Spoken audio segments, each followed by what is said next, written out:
Hello and welcome back to Sonic Saturday, the show where I'm working my way through every single Sonic game. Today, we're continuing on with our Game Gear series with Sonic Chaos. Let's get started.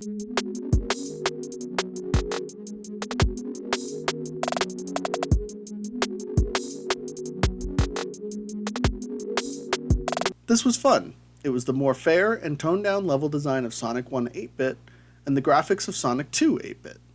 Which was a nice touch because I really loved what 2 did in regards to its graphics, but because it tried to be a full Genesis game on a handheld, it failed in a lot of places. Chaos, however, maintains the more 16-bit like graphics, but tones some things down so that the levels run a lot smoother and the game as a whole is a lot more enjoyable to play.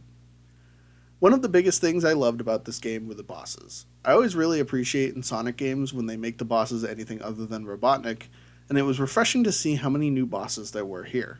I will say, with the small play area, some of them were a bit tough, but once the attack patterns got learned, each one was a nice challenge.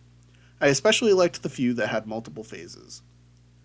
The overall level design was pretty good, going the same route as the other Game Gear titles, where instead of copying existing zones from the games, all of the zones were original. I did still experience some slowdown in a few zones, but these zones definitely struck a good balance for the system's limitations. I think my favorite was Turquoise Hill, seeing as it's just the game's stand-in for Green Hill Zone.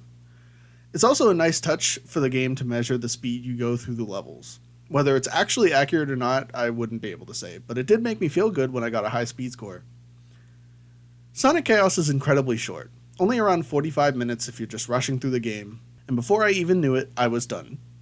But I understand that this kind of game length was typical for handheld consoles at the time. I just wanted a bit more, and I didn't feel as if trying to get 100 rings in each level was worth the time taken to get the emeralds, so going through the levels as normal is about the only thing this game offers.